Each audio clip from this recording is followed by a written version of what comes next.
Another week, another episode of Pals Pulls. We are here. The gang is all here.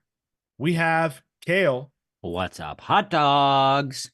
Marco, Breakfast stops at 11. Tyler, I could go for a hot dog, Kel. Thanks for mentioning that.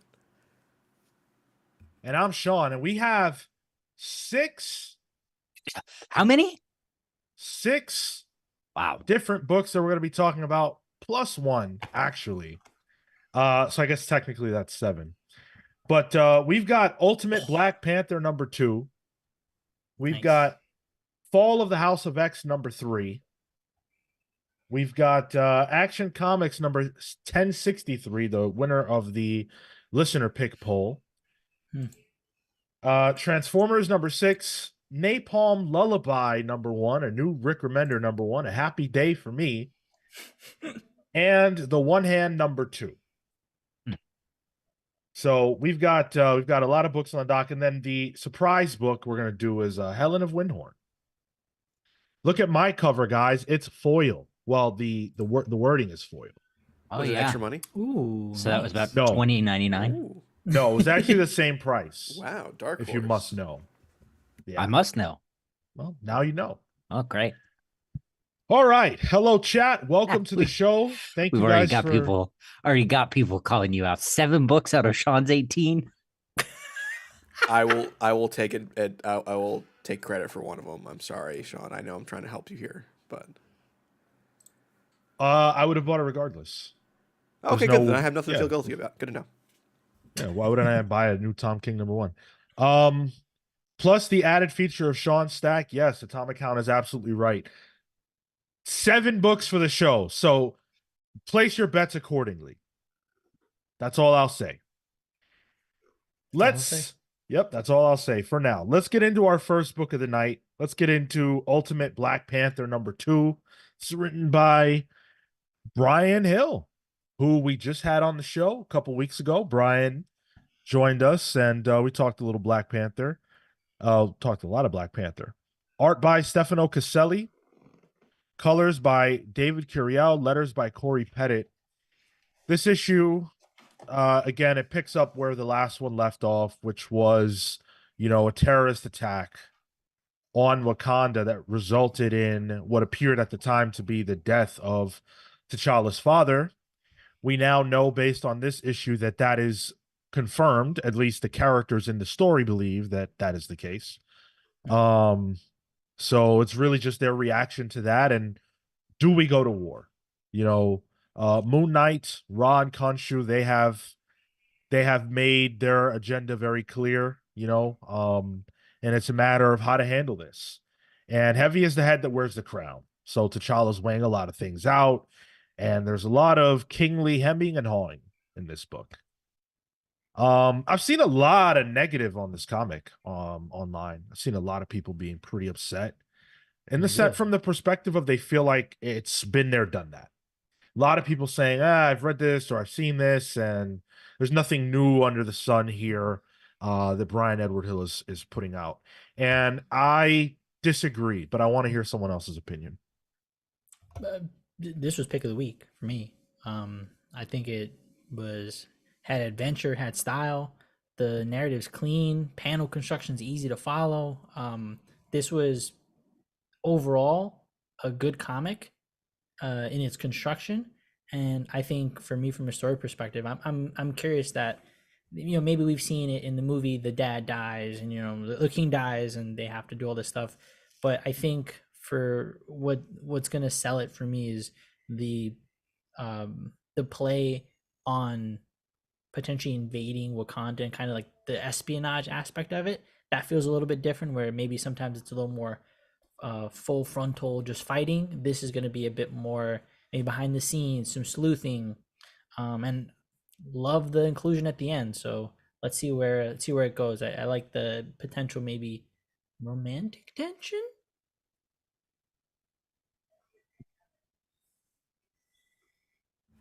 I can see the complaints.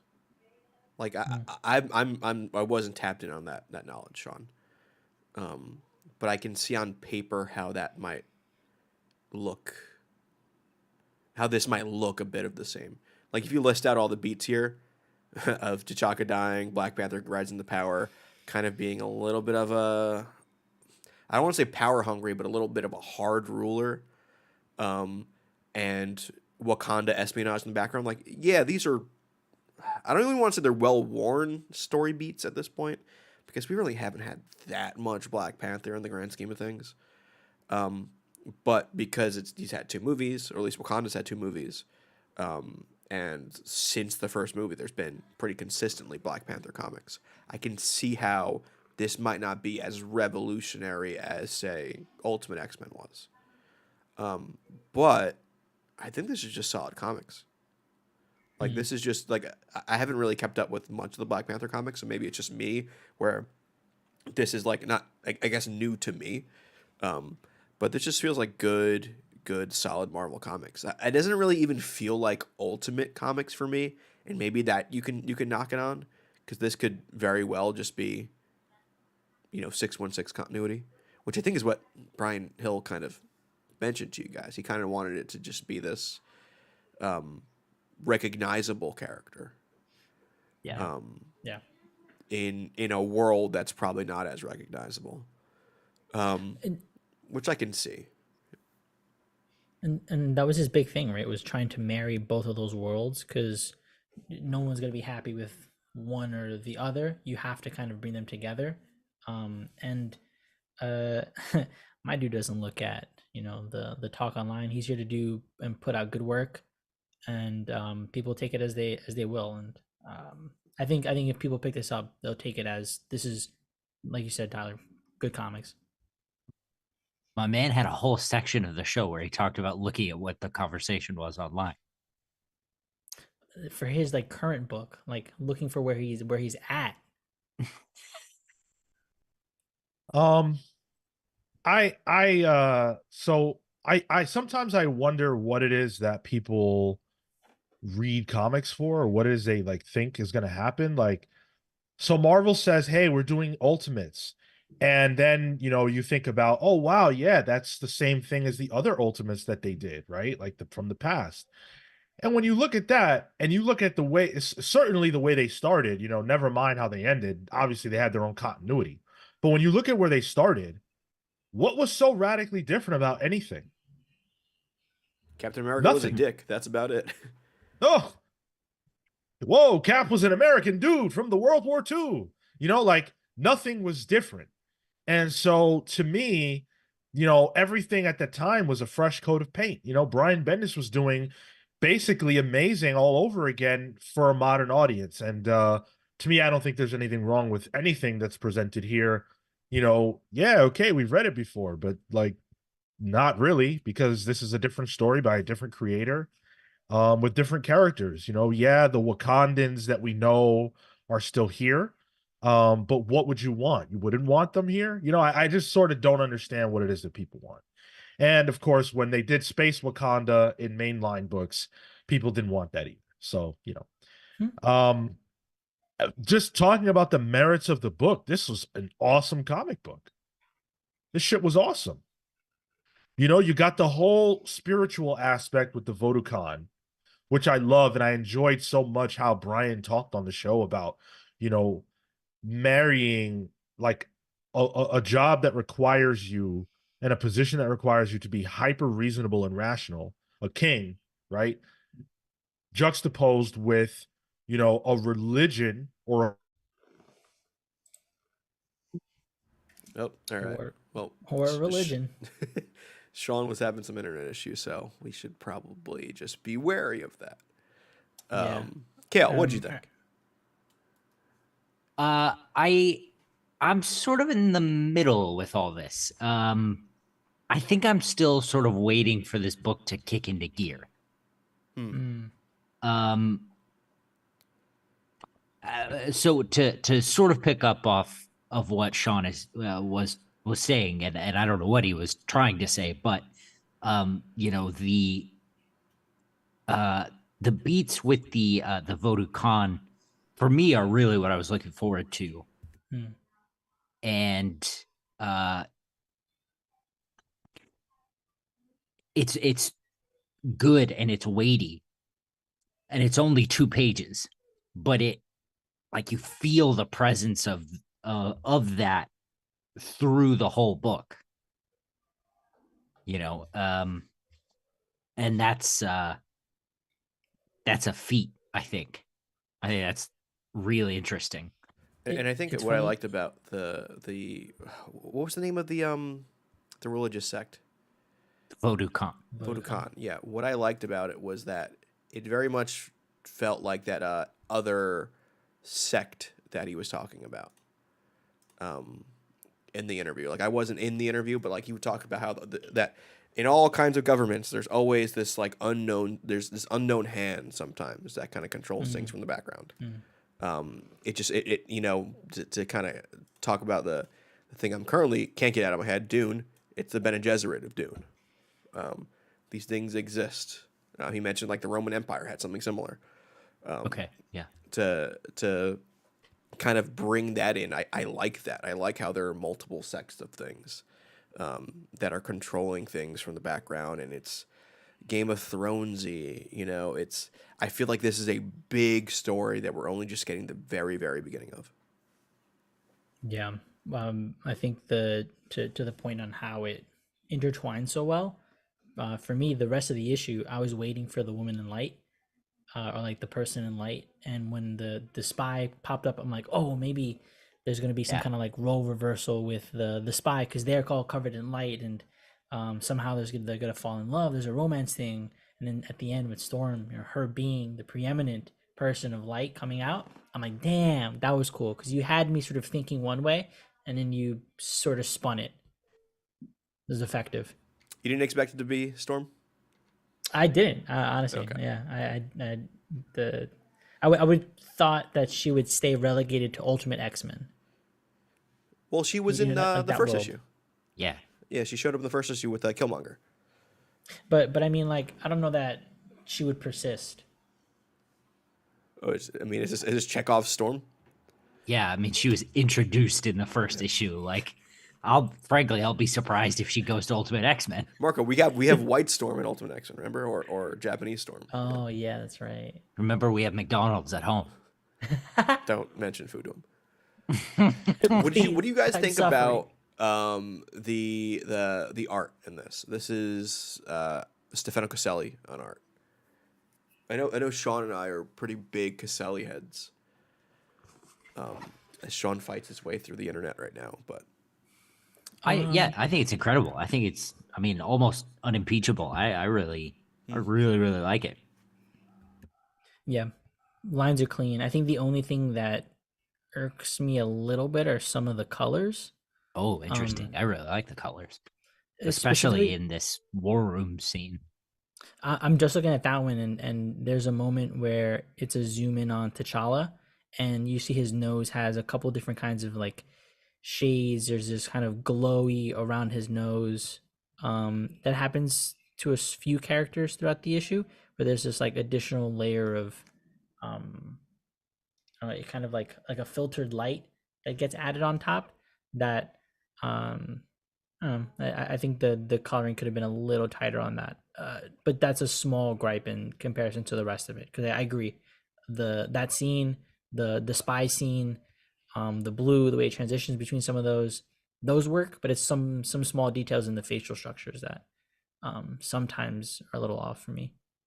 Caselli does a really good grunted face. Yeah, His faces emote a lot, and they're not overly rendered. Like it's like, oh, that a real face could do that, but this still reads as a cartoon in my head. Does that make sense? Yeah. Like it's Yeah. it's never too much. It's always kind of like the right level of emotion there. yeah, agreed. So I wanted to ask this question when Sean was here, but we have no idea yet. There is a spy within Wakanda. Who do you think it is? And are we assuming it's not one of the people in the war room? I'm assuming it is one of the people I in the think, war room. yeah, Oh, I think okay, you yeah, have to same. assume it's one of Yeah. the people Yeah. in the war room. Okay. I kind of wonder if it's a Okoye. I think it is. Yeah. I think it very much is. I think the one gripe I would have with this is that Okoye, a huge warrior woman type that is a hero in her own regard in terms of like Marvel comics, and the movies, is just a wife in this. Sure, he's his console, but like Yeah. she's not very active, and I don't think Brian Edward Hill would be the type to just limit her in that way. I think Yeah. there's more to her than we think. I think she's the spy in this. And I think she very clearly has a problem with that role as well. Yeah. So I think, yeah, her being the spy makes a ton of sense. I thought it'd be too close.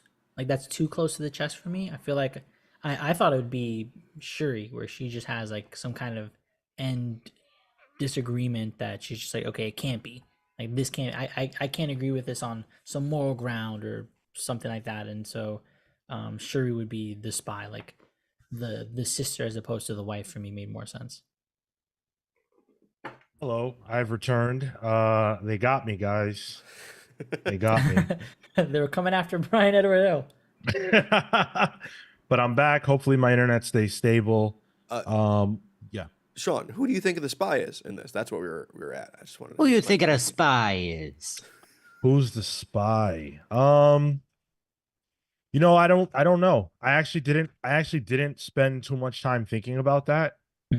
I assume though that their assessment that it's not someone in that room is wrong.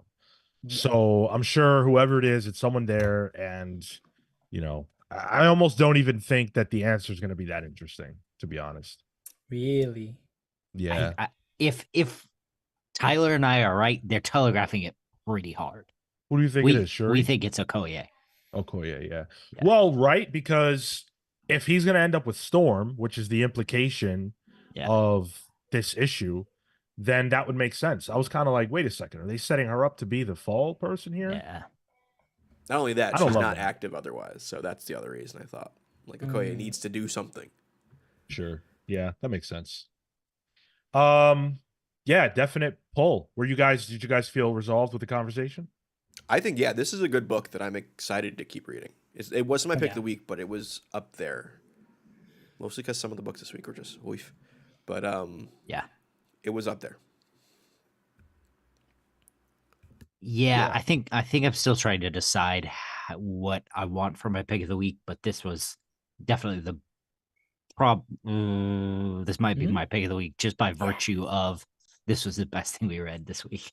Yes. Yeah, definitely pick of the week. Pull it. Huh. I'm not so sure that I'm ready to reveal my pick of the week quite yet. I don't think I'm going to be surprised about your pick of the week. Amazing Spider-Man. Really? What? You think you know my pick of the week? I bet you don't. You think? Oh, okay. I bet you don't. I bet I do. Okay. All right. All right. We'll find out a little bit later on. Hey, thank you guys so much for tuning in and hanging out with us. We've got quite a few more books to dig into, so stay tuned for that. Of course, we've got the stack coming up a little bit later on. We're going to get into that as well. Want to let you guys know this podcast is supported by the viewer. This is supported by you guys, those of you who support us on patreon.com/thecomicspals, our channel members who we're always happy to see in our live chat. Y'all are the real MVPs. You guys make this all possible, and we appreciate it a lot. So thank you so much for that. Join us live this Saturday for the main show. Lots of X-Men news to talk about. We're not getting into it here, but wow, Marvel blew the roof off the door with the X-Men and, of course, their latest grift. So we're going to be talking about all that during the main. Oh, boy. I have scathing thoughts. Marco, you're here Saturday. You're here Saturday, right, Marco? Yes, sir. All right, cool. I'm going to find out on the show because I did not catch up on anything. You better go ahead and do some research. Okay. Yeah. It's not great, but if you want to hear us talk about that, which you do, I think you definitely do want to hear us talk about what's going on with Marvel. Tune in this Saturday live at 10:15 a.m. Eastern. I also want to remind you guys that next Saturday at 1 p.m. Eastern, we will be interviewing the phenomenal Kelly Thompson. We're going to talk to Kelly about Birds of Prey. We're going to talk about The Call. We're going to talk about all her great books. We're also going to be giving away one of her great books to one lucky listener. So make sure you guys come hang out with us live next Saturday at 1 p.m. Eastern. This Saturday, 10:15 a.m. Eastern for X-Men Talk and lots more. Let's jump in to everybody's favorite comic this week, certainly the internet's favorite comic, Fall of the House of X #3. Let's fall right in. And let's Don's get pick to of the the week. next book after that. Imagine. Jerry Duggan, Lucas Wernick, and Jethro Morales on the art, Brian Valenza on colors, letters by Travis Lanham. Okay, so this issue is essentially trying to drag forward multiple plot lines at the same time. This is the end, so everything is converging. I mean, Cyclops gets freed, Apocalypse is putting together, a new group. We kind of get the seeds, a little bit of the Apocalypse succession thing, where he's not going to be a part of Earth anymore. We kind of get to see how that's manifesting. One of the Sinisters gets tortured. There's all kinds of shenanigans, Nimrod stuff. Look, this book got raked through the coals this week on social media. I saw such comments as, "This is one of the worst comics I've read. It's a shame that this is how the X-Men are going out. The X-Men are going out sad. The Krakoan era." I agree with that one. From like generally positive X-Men people too, like people whose opinion I like, not, I want to say value, that sounds too much, it's comic books, but like I respect their opinion. They're not just people on the internet who hate things.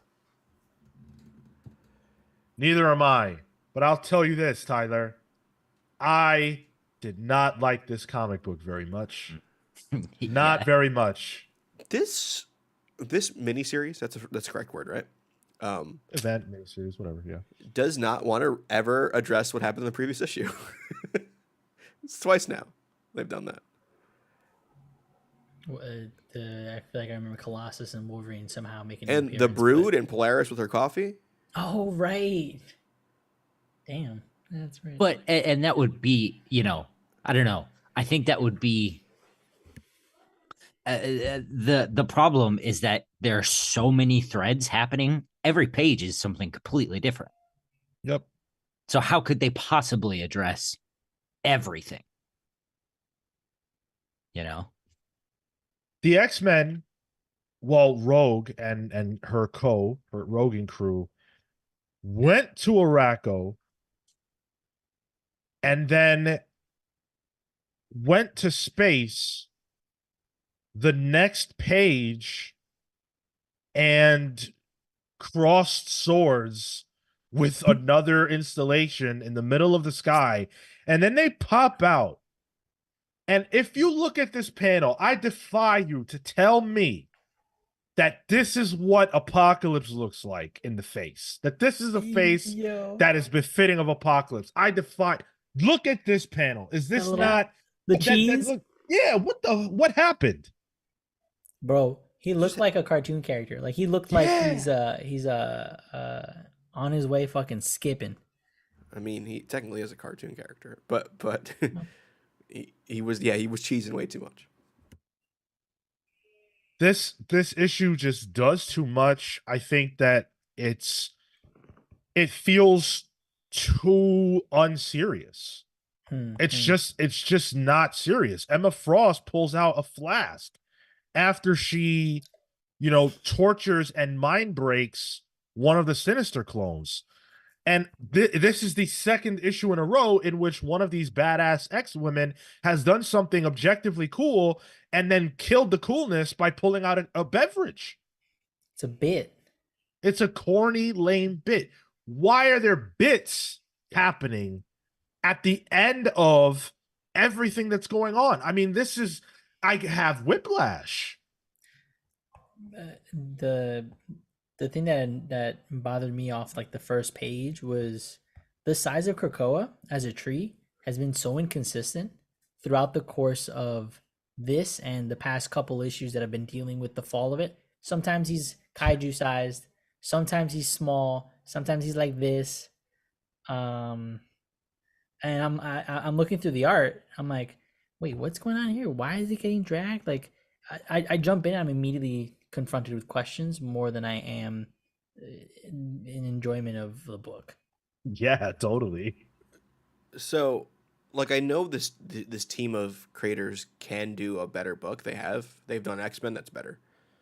Yeah. It is just everything needs to be tidied up with a bow in the shortest amount of time possible, which then also makes me question why Gillen's book is happening. Like, why does Gillen get to do this fancy story on the side that looks like it kind of has enough time to do its own story, you know? And that leaves Duggan with the cleanup duty? I don't know. That's a lot of assumptions. I'm not so sure that that's.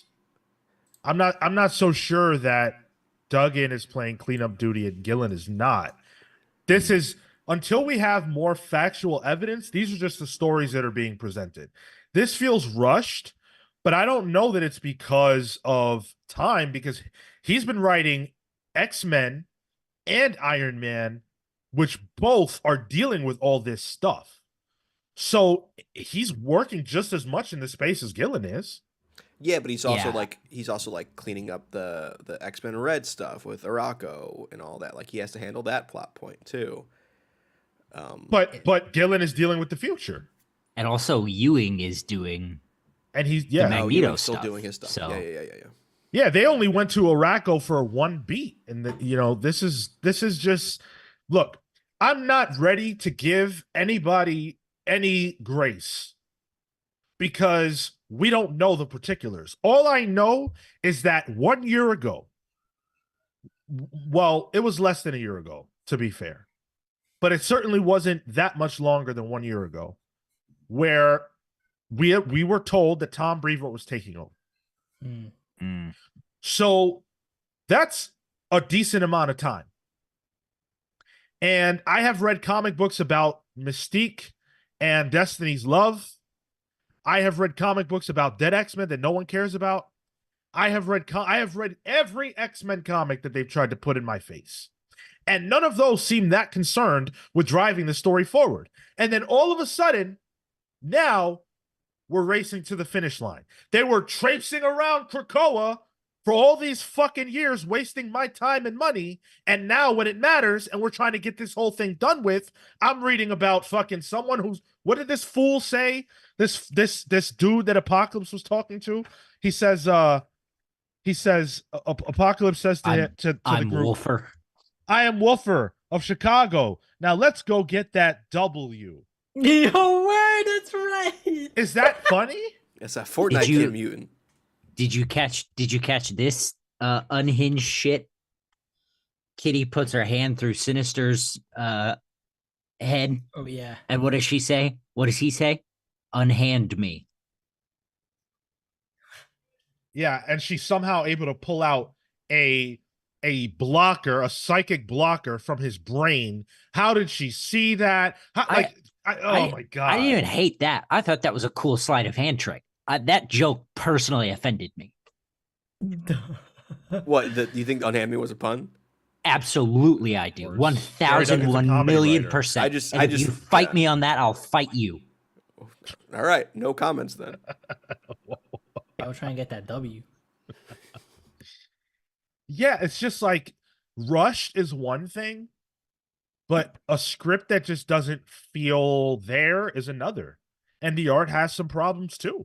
It really feels like past last summer. I mean, like, they were doing Uncanny Spider-Man, like that was more of an introspection on who Nightcrawler is as a person. Something happened between them that made them pivot really hard. Because I feel like in terms of an editorial line, it doesn't make sense. Even though, like, that was considered Fall of X still, right? Like, that line was Fall of X. Yeah. I don't know how editorially it became so rushed. What doesn't make sense? We had the last Hellfire Gala, which destroyed Krakoa and fractured everybody. That's a year ago. Sure, yeah. And everything they were doing after that was all about the fall of X. Sure. So there's nothing out of line. Introducing new number ones will do that, but also like I just feel like story beat wise, everything has to just fit into this single issue. That's what it feels like they've been doing, is they're cramming all that they need to into the issue to just truck it along, man. I feel like I was trampled over in this Yeah, issue with yeah. how much happens. There's what, maybe 2 to 3 pages for every scene, every moment, and there's like 8 moments that happen. Roboters is absolutely right. For the record, Marvel did this to themselves. They should have just let Hickman tell his entire story instead of trying to milk it, even if I like a lot that came after. We're going to eulogize all of this here in a month or so. So we will have a lot more thoughts on the totality of this. But what about this whole thing? I mean, other than what Al Ewing has done, what about this whole thing has been worth the fact that Hickman's not here? Everything feels like a pale imitation. I don't want to see Emma Frost drinking from a flask. I just don't. Like, that's not Polaris cool getting coffee, or yeah, that's not. I'm tired. Emma's of much more of a this. wine person too. I don't think she would really do a flask. That seems beneath her. Yeah. well, she's with notorious alcoholic Tony Stark now. So And I'm. Go ahead. No, go for it. I'm sorry if it sounds like we're just ranting and raving. It's hard to talk about this book, but there are things that happen. You know, Cyclops and Dr. Gregor, they continue their conversation. We learn that Cyclops could have broken out at any time, and that he has memorized how to get out of his cell, even though he's blind. I rolled my eyes a little bit, but at the same time, it is Cyclops. He's the man. He can do anything. So, What the fuck? That's not a reason, bro. well, No, I agree with Sean. Yeah. What? Cyclops is a blind tactician. He better fucking memorize the steps by sound. I like, yeah, it's a little bit crazy, but it's not like out of the realm of possibility in my mind for Cyclops, a blind dude. All right. is he blind? Well, without the ruby quartz. Yeah, he just has to keep his eyes closed. Okay. He's about All as right. blind as you can get for somebody who can see. He's functionally blind. Yeah. Yeah. Okay. Yeah. All right. Yeah, people don't give Cyclops that. I feel that he's a disabled person. Yeah, I think because most of the time we see him with the visor or with the the glasses, so effectively he can see. Yeah. And that's not to say that being having to wear that type of glasses is a disability. Yeah. Just I wouldn't. He's no Daredevil. who sees by radar. Yeah. Well, He's no Professor that- X who can walk. Wait a minute. be that as it may, Oop. Be that as it may. Listen, guys, be that as it may. Be that as it may. Yeah, this book was just rough, guys. I'm sorry. Who was the artist on it, man? I didn't have Sean's notes here. That was one thing I wanted to call out, the art. There's a moment. I'm trying to find it. Let me see. Okay, the Rogue is flying, and she's flying out like into camera, and she looks like she's an amputee. Kale, could you pull that up real quick? What It's page? just Is going to be a glare. it won't be bad though. It's like right after the title page, like like 2-3 pages right after the title page. Is it this one? Yeah, do you see that? That's just for I guess I could see that. No, dude. Look at the way the shadows are falling on it. Oh, She yeah. don't got no legs, bro. my issue with that page was that everyone's a ginger. I had a coloring issue. Yeah, with I've that got page. brown hair or something. Everyone has So- brown hair in Morocco. I don't know what it is. It might be the Spice Dunes dusting their hair. Everyone looked identical. So the artists were Lucas Wernick and Jethro Morales. Which I'm not too familiar with Jethro Morales, but I know Lucas Wernick can do good work. And not to say this Yeah. was bad work. This was just the art also felt a little rushed because the art had to fit in so much into panels that I don't think it was they were kind of doomed from the script, honestly, and I think the script was doomed from the way this whole thing was planned out. Yeah. Did you guys have a method for reading this? A method? Angrily. So I was in for the first section, Juggernaut and then Cyclops, and then I got to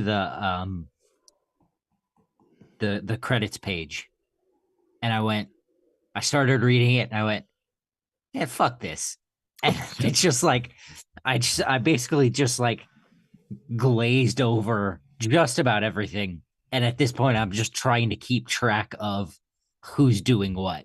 Not only that, Yeah. the data page wasn't even a data page this time. It was panels.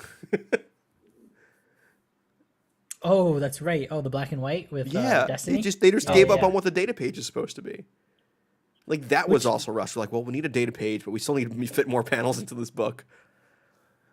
I kind of like that though, actually. Well, then maybe they should have done that in the other 100 issues of Krakoan era X-Men. Yeah, for whatever reason that worked for me. I don't know why. I didn't even clock it. Yeah, this was just a mess through and through. Like no shade to the team. Like I know this team is a good team. No, shade Kale to will the give team. shade. Yeah. Yeah, absolutely. But this was no fun for me. This I think also with the fact that at the end, like we've been on this whole almost redemption arc for Gregor to some degree, like she's coming back into the fold, and then Nimrod's like, teehee, I've been lying to you all along, just snaps her neck. That felt so empty. I almost feel like some of these plot points could have dangled past Krakoa, like the Nimrod stuff. Let Nimrod Just fly left it, away yeah. and leave Yeah, it and have Nimrod somebody would've else been tackle cool. it. Not everything needs to be wrapped up in this one miniseries. Like Well, you could have even wrapped stuff up previously and let other stuff breathe. Yeah. That's why it feels super rushed for me, is that everything is happening here. But I think to be fair, we don't know what comes after this. Like we don't know what they're doing. So maybe the clean slate is so necessary. I'll extend that grace It does at the very seem like least. that, yeah. I know you haven't looked at the X-Men news, Marco, so we'll save that for Saturday. But it Oh, does yeah? Oh, shit. seem- Well, yeah, okay. we'll talk about it. Was this anyone's pick of the week? Hell no. I feel like I gotta Sean's ask. apparently. Yeah, Sean loved it so much he actually dropped out of the call to read it again. So Yeah, To that's read right. to read it again. yeah, He was so upset with how we were bad mouthing it, and he's Mm-hmm. like, I can't stand for this. yep. Well, and he how you guys know how Sean is. He had to, he felt like he had to fit in. He's talking about how much he didn't like it, but actually, Yeah. oh, Cyclops is blind and he's my favorite character. Of course, he can see in a tunnel. Oh no, Shaunter. No, I'm joking. Let's just go to the next book. I'm sure this was also not one of Sean's picks of the week. And let's talk about the listener pick, which is Action Comics number 1063. This is by writer Jason Aaron, with art by John Timms, colors by Rex Lotus, and letters by Dave Sharp. This is the end of the first intro arc to Jason Aaron's Action Comics, which is the Bizarro world story that he's been telling. Backwards Metropolis is the way this one's titled. Is he doing more after this? I believe so. I think from what I remember, but it's jumping. I think. Oh geez. Because Williamson is doing the Brainiac yeah. stuff. Yeah, I think it's Yeah. hopping back and forth by arc. Yeah. Right. Okay. So this pretty much ends the Bizarro story where Bizarro Joker is helping Superman navigate his mindscape to get rid of the bit of Bizarro that's left in there. And then, that's how this issue goes about. What did you guys think of this one? I didn't necessarily remember the end of, like, I remember Joker walking in, but I didn't remember the conversation. And so when I came here, I'm like, oh man, of course we just saw Joker and Batman and how he had his three psyches, like he's here to help him out somehow. And I accidentally tied those scenarios together. Um, and then I had to reread the first couple pages, be like, wait, no, that's not what this is about.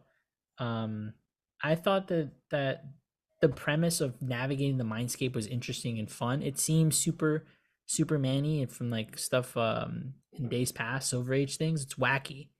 And shout out to Atomic Hound because he's been putting a lot of Superman related content in the Discord, and I've been enjoying it. And that reminded me of just some silliness that you would probably see in that. So for the sake of the story, I thought it worked well.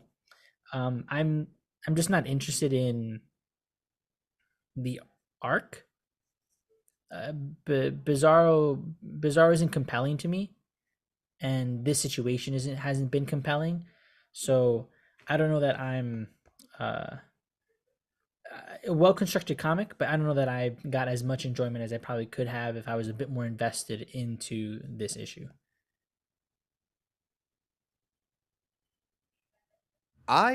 So first, right off the bat, I think John Timms is a perfect Superman artist. I think that kind of action, the action in it, the superheroics, the Superman flying, getting punched through the earth and coming out in Australia, where the toilets spin backwards. That was just cool, classic Superman comic book, stuff, and it really works with the story that Aaron's telling. My issue with this was that I was going into it expecting kind of a reintroduction of who Bizarro is in a I guess I don't know, a reimagining of Bizarro. And outside of the first issue, it really hasn't done that. Tyler Sean's Okay. back. But yeah, outside of the first issue, like it hasn't really done anything else in terms of that regard. Yeah, for the character. It's made him it's made him a bit more of a serious magic threat, but we don't explore that. Yeah. We're on Leaves him empty. action, Sean. Okay. And yeah, if you guys want me to just sit out, that's totally cool. Tyler, I don't know if this is screwing you up, but I would imagine it is. It's keeping me on my toes, but not screwing me up. Yeah. But yeah, so on the subject of action, I thought this was fine. Yeah. But unnecessary. And I really, really, really could have done without the Joker. I guess like it's a decent twist on the idea, like the Bizarro Joker is actually a sane person. And maybe I'd feel Joker wasn't literally also in Batman right now.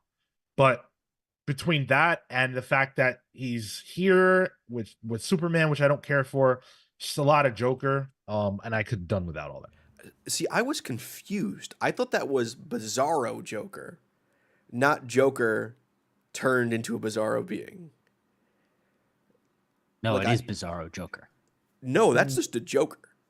That's the Joker, but he's been infected, and Yeah. that's what he's like infected.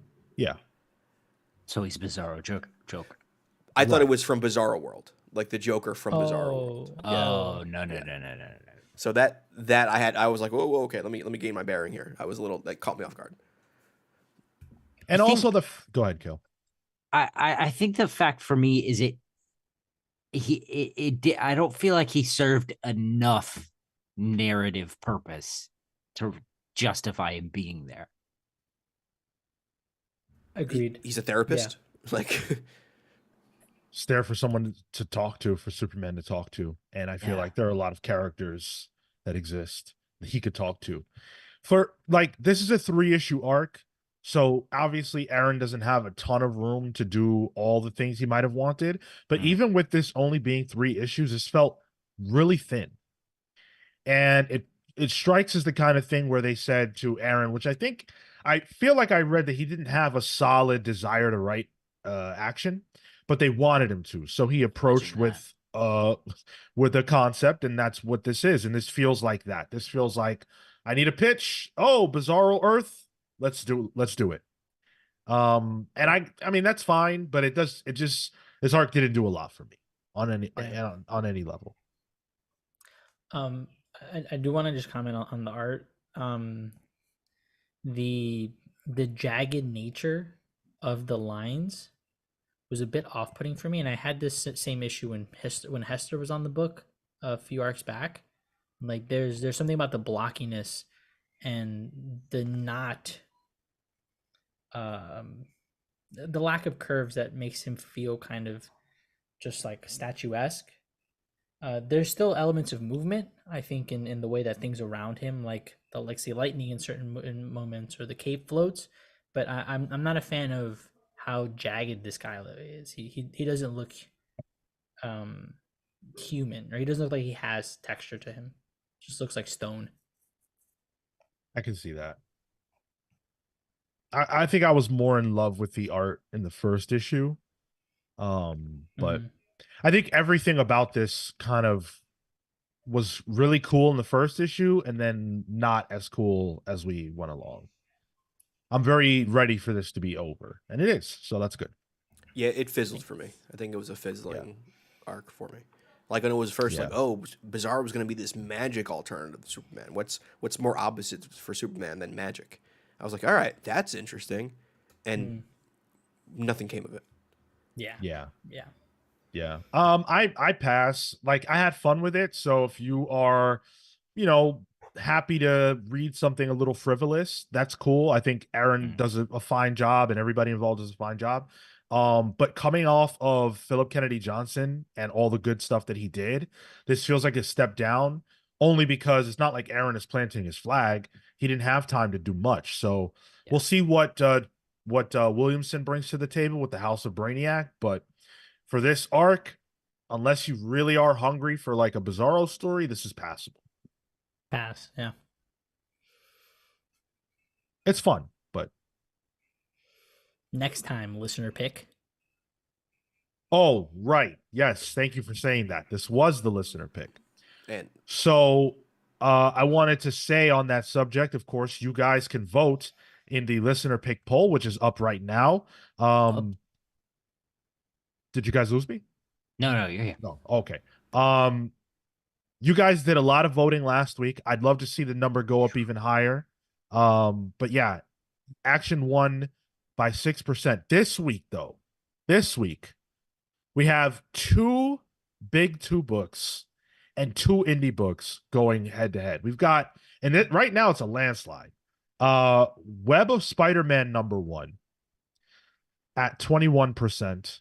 Wonder Woman #7 blowing the competition out at 71%. Beneath the Trees Where Nobody Sees #4 at 6%, and The Displaced #2 at 3%. Now, The Displaced was our pick of the week. The first issue was our pick of the week when it came out, almost unilaterally, if not unilaterally. Yep. So what is going on? Wonder Woman is that popular? No, it can't be. it's because it's a good book. I didn't know. No. That's Yo, that was such in unison and everything. Man, that's a shame, dude. And Beneath the Trees has been so good. Last issue was excellent. Yeah. Web of Spider-Man is an interesting one. It's first of all, it's a Capullo cover on it, so hell yeah. But it looks like it's a one shot to like it's like the timeless of Spider-Man going forward. Yeah. Interesting. Okay. Yep. So cast your vote. Vote for what you're interested in hearing us talk about at YouTube. unless it's Wonder Woman. What? That's Kale. I say vote your heart. Kale says don't vote Wonder Woman. Clearly, a lot of you have already chosen to do that, but that's up to you. And you will not be forgiven. Heard it here first. Kale does not support women. I mean, Marco said Sorry, it. he said- he said I don't. did. I supported. I voted for Wonder Woman. You know, I can't even defend that. Barbie should have won all the awards. I voted for The Displaced, and I'm yeah. happy about it. I voted for Web of Spider-Man because I'm taking my shot for anything that's not Wonder Woman. Oh, I did Beneath the Trees. Yeah, we all did a different one. Nice. See, maybe we should pool our efforts to one book to dethrone Wonder Woman. Sounds like a democracy. Which one? No. I will look. Displaced has the least amount of votes, so I will transfer my individual vote to Web of Spider-Man. Oof. You don't have to do it today, Marco. If you see the winds of change don't favor Beneath the Trees, just jump ship. Do Can I you just say- really want to read more Sovereign monologue? Or do you want to read a $8 Spider-Man book? Ooh. Kale, it doesn't even matter that it's $8 for you. Don't even worry about that. I don't actually want to spend $8, but I don't want to read Wonder Woman. So I will actually lose money in order to avoid reading Wonder Woman next week. To be How about fair, that? I would pay $8 to not have to read Wonder Woman next week. I'll take that Yeah. code then, Sean. Kale wants to check out. Kale wants to pay, so he can have it. I'll take the code. Guys, Oh, there's a guest artist on Wonder Woman next week too. Guillaume March. Oh, Recognize damn! that. You shouldn't have said that, dude. That's actually. Hold on a second. I know, Marco. Guillaume March. Did you read Hang on, Carmen? hang on. Good stuff. Yes, Good loved stuff. it. Yeah. Damn. No, that's not enough. Let's listeners, you guys do what you want, vote how you want. Let's get on to the next book. Let's Unless talk you voted for Wonder Transformers. Let's talk Transformers number 6. Daniel Warren Johnson's last issue as the writer artist. Going forward, he will only be the writer. He is joined by colorist Mike Spicer and letterer Russ Wooten. This issue is, once again, more of the same. It's the Autobots versus a giant Decepticon named Decimator and the rest of the littler Decepticons in a battle for, who knows what. More red versus blue action. There's a Nice. sacrifice, there's a backflip, or rather a back body drop of a massive Devastator Decepticon. And that's about it. Can I start with a hot take? I feel like my brain is working overload with Johnson's art here, and I'm kind of glad we're getting a switch of artist. Not that it's busy, but and I recognize the craft. He's incredible, but there's just sometimes so much in the frenetic nature of the lettering or the way that Optimus Prime's body's kind of chopped up in these like small details. It's all incredible that he renders this, but my brain needs a break. It's like having ADHD in a crowded grocery store. I don't know what you're referencing and or sharing an experience. But you empathize. But this is a lot, and I this is the first issue where I kind of like I was feeling this and I'm trying to like word it. Like, oh, I don't know if I'm enjoying the art anymore, and that's a me thing. It was a me thing too, dude. Mm. What I said it. I don't know if it was the last issue or the one before that. I'm kind of at a place with this book where these characters have no scale to me. And I think the Transformers, for me, when I look at Transformers, it's all about scale. Their size is what makes them interesting, but in this, they don't feel big because Daniel Warren Johnson puts a lot of panels on the page and doesn't really give them the scale per page that I think that they deserve. So on the art front, I'm not fully satisfied. And then it's literally been the same comic every issue. So like it's always action, action, action. We've got to, resurrect one of our friends, or someone has to make a sacrifice. There's an emotional beat of that ilk. Optimus Prime does some cool shit. There's a wrestling move or two thrown in there, and then we move on. That's been every issue, 1 through 6 of Transformers. And I am done with that. It's a perfectly solid arc. If you want this kind of thing, it's cool, but it's toys smashing together. And so I can't knock it for being that because that's what Transformers is. So I'm not angry at it for being what it is. I'm not even angry. I'm happy with the 6 issues that I got, and I am happy, and I'm done. That's it. Next. I got the point. I also don't feel like I know what the story is here other than the Transformers have come to Earth. That's it. That is the story. I really like this. I like the frenetic nature of the art. It kind of it gives me it wakes me up, honestly. Some of these books can be a little wordy, so it's nice to get a book that's not as wordy. Um, and what was Ratchet or Starscream was given a Ratchet a crippler crossface at one point.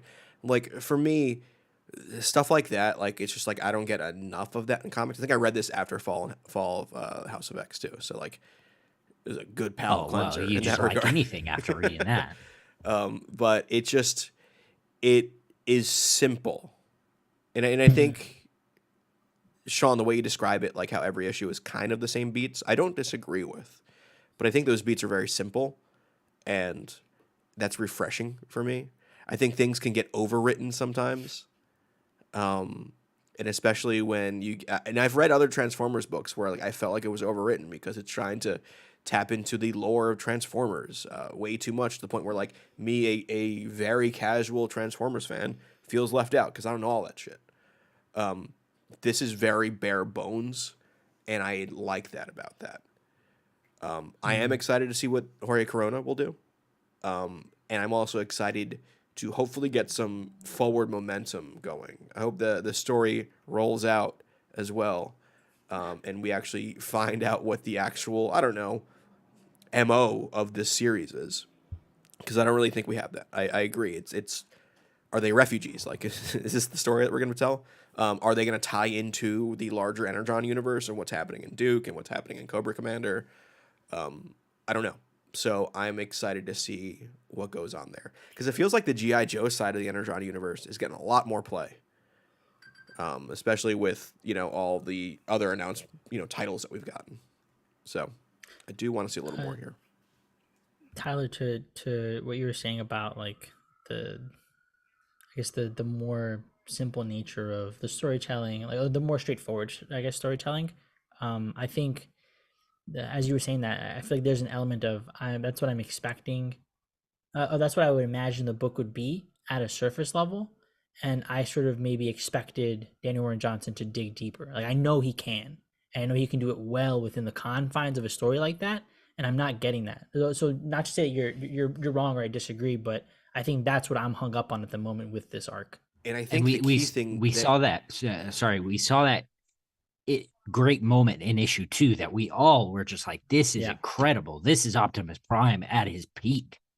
And I think this is where this is something new for Daniel Warren Johnson and ongoing. He's done plenty of miniseries before that you can map out fully. I don't know how far he's mapped out Transformers, and it's a different muscle to flex to have to map out where those emotional beats are on an issue by issue thing. I think with Murder Falcon, like you get the whole story there. You know where things need to go in terms of the balance of the story. I think this is a little different for him. And not to say he's but I doing a mean, bad you job, still have but, to yeah. you still have to do that. You can't repeat the same. Agreed. Yeah. Somebody can't die and be sacrificed and be resurrected in every issue. We don't need to see how much Optimus cares about humanity in every issue, especially when, again, we don't know what this series is about. Bro, does he care? Like Sparky just walked into a fucking furnace and he's just like, "Word, thanks."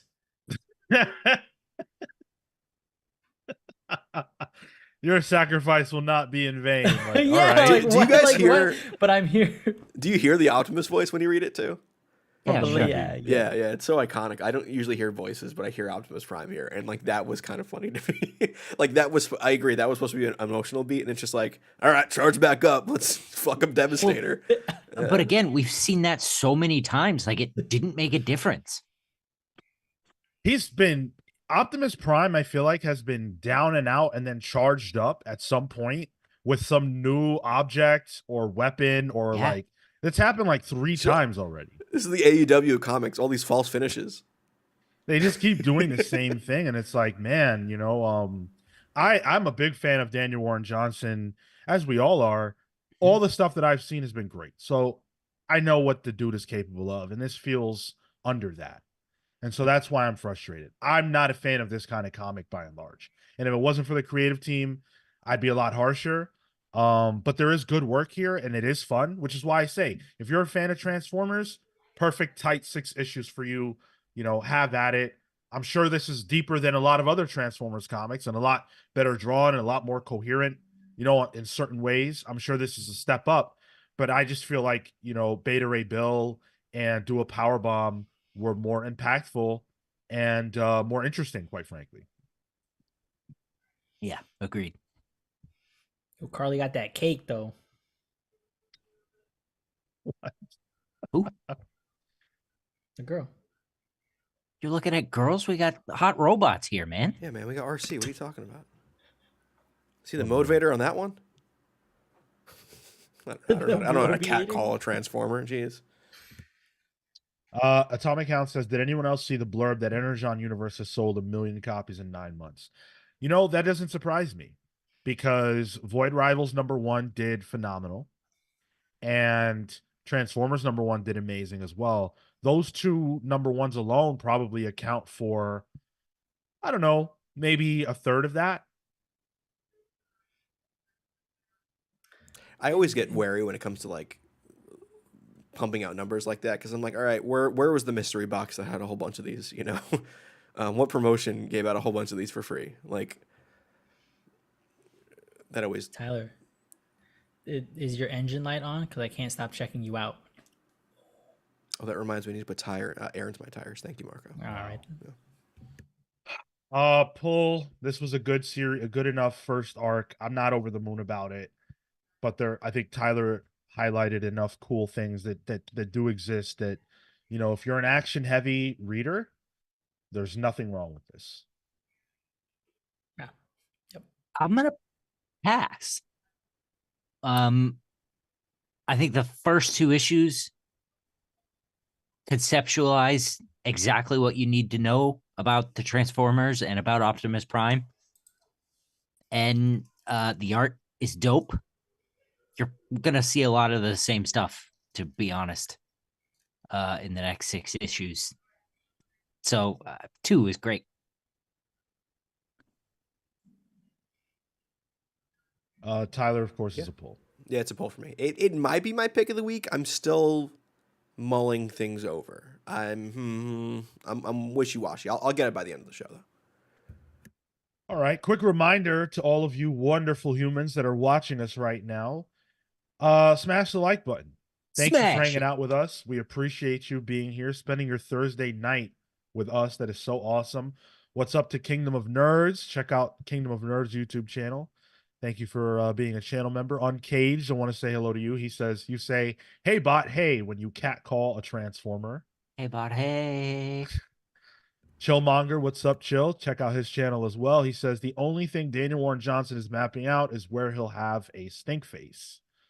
A stink face, if you need a reference, is something that is performed by a wrestler named Rikishi, who is a, let's say, rotund man of Samoan descent, whose finishing maneuver in wrestling was to pull his thong up. He came out in basically underwear, and he would pull his thong up in between his ass cheeks, put an opponent in the corner by the turnbuckle post, and stick his essentially bare ass right in their face and wiggle it around, twerk on their face, essentially. And if he didn't like you, he would go heavy on it too. Yeah. Man, now if that had been in the book, I would have enjoyed it a lot more. Vincent Flanagan says, what about non-humans? I welcome non-humans except for AI. That's where I draw the line. Yep. That's where I draw it. Damn. What are you, the European Union? Jeez. I don't even understand what that means, so I'm going to move forward. I do either.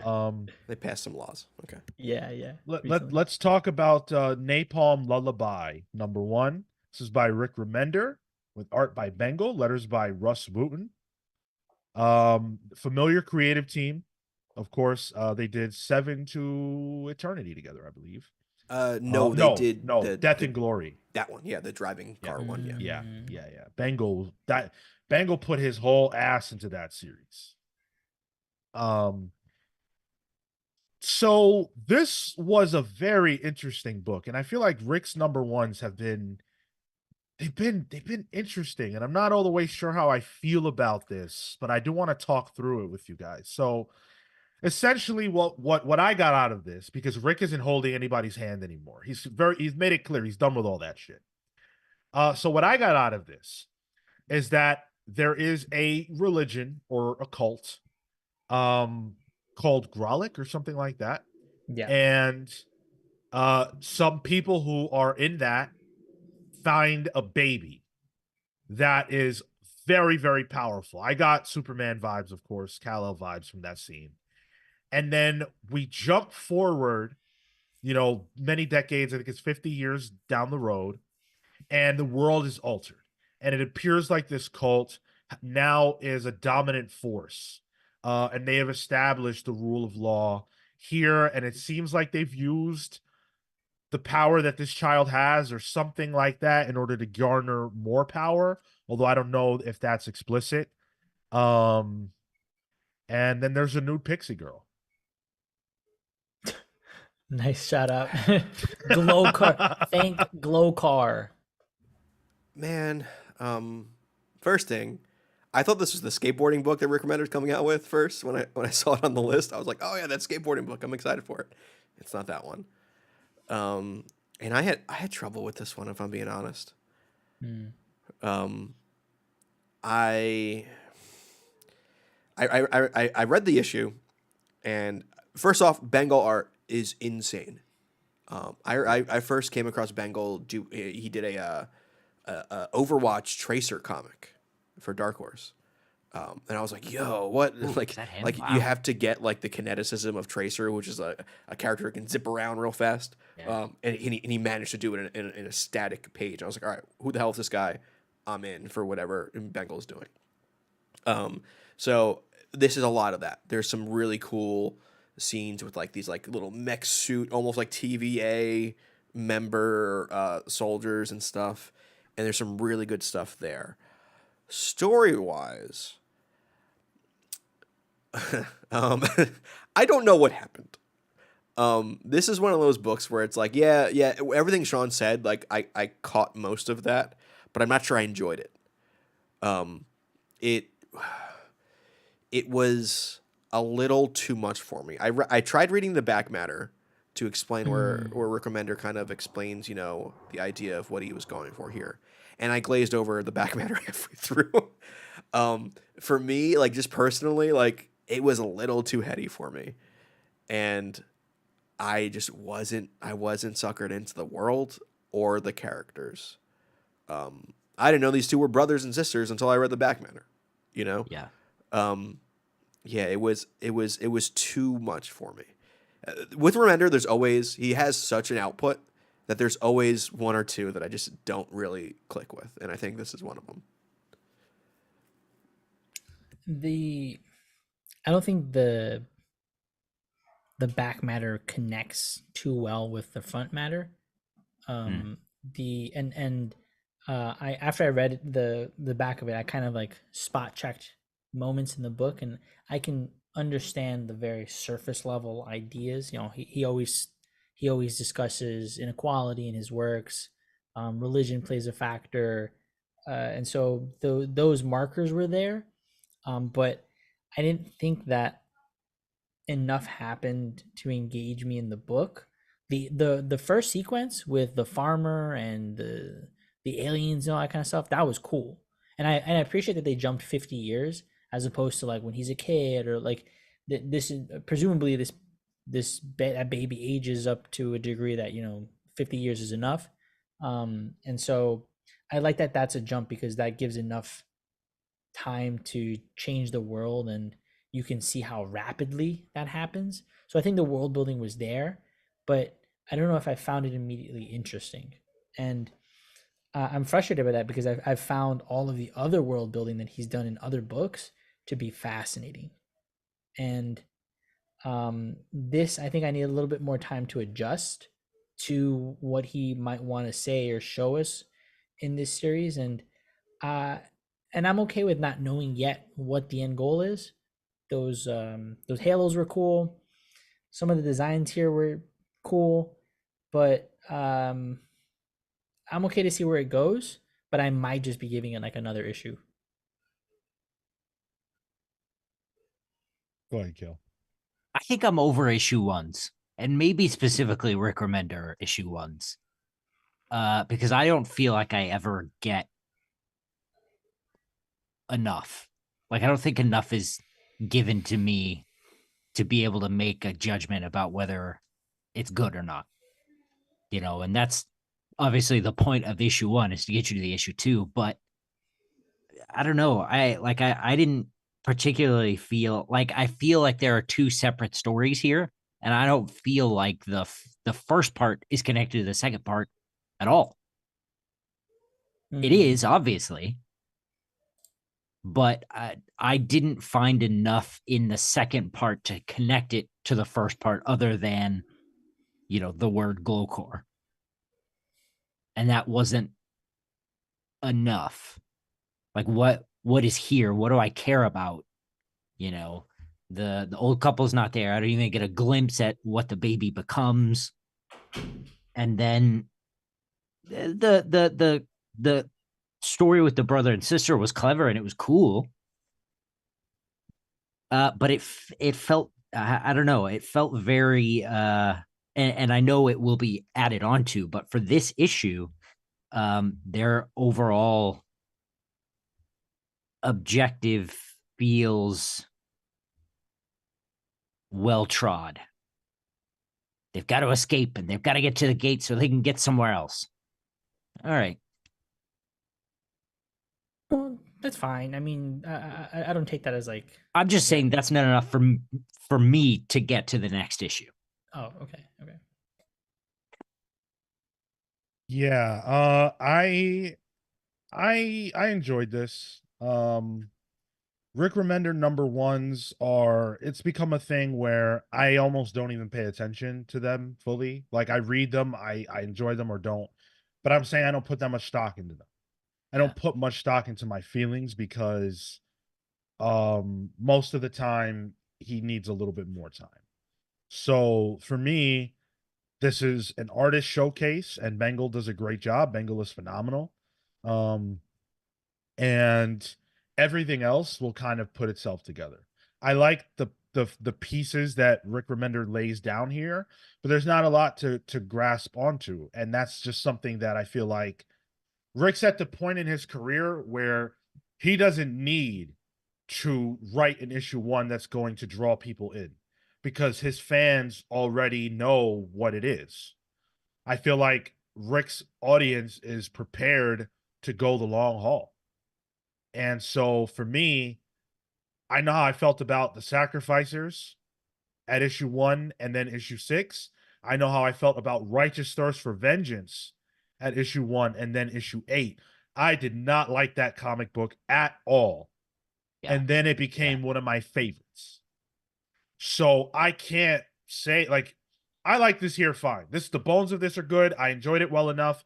If there was another creative team on this, would I say, yeah, I got to get back for the next one? Probably not as fervently, but for Rick and Bengal, yeah, I do have to come back because that opening sequence was sick. I want to know what's up with that baby. Yeah. And they said they're gonna kill a god. Well, let's see that. Is the baby the god? Did they use the baby as the? So my thinking is right. That there's this bogus religion, whatever it is, doesn't matter. Think of Scientology, right? Wouldn't it be crazy? Wouldn't it be crazy if Scientology came up with by L. Ron Hubbard, a science fiction writer? Wouldn't it be crazy if there was a god-like being that could represent Scientology? Even if it was always bullshit, it was never real. It was always horseshit.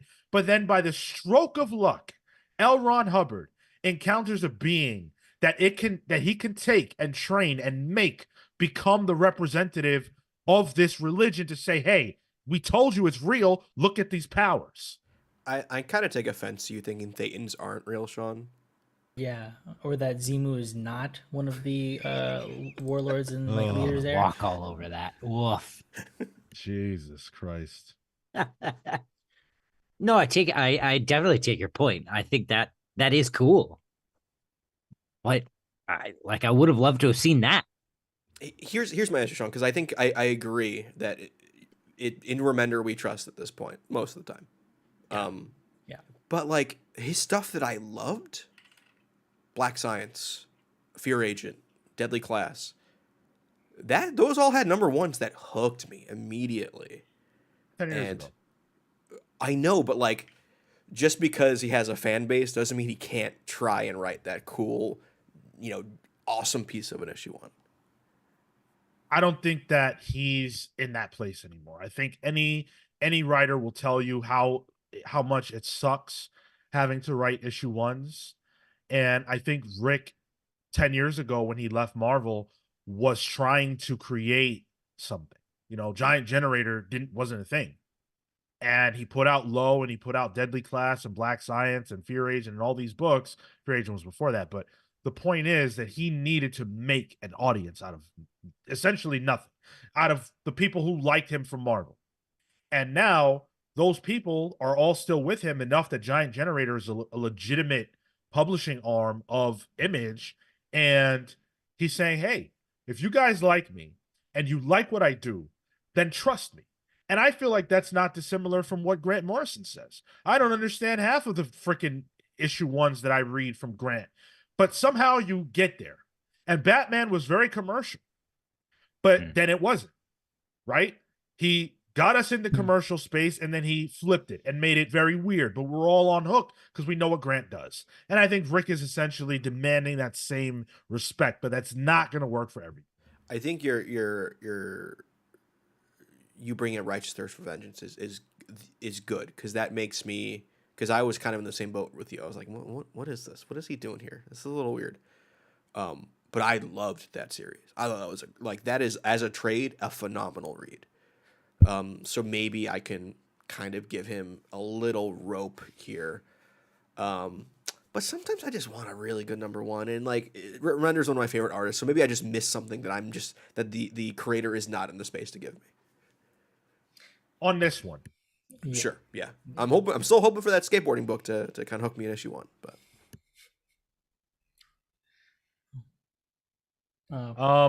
Pull man. go ahead, Marco. Yeah. I'm gonna wait for the trade.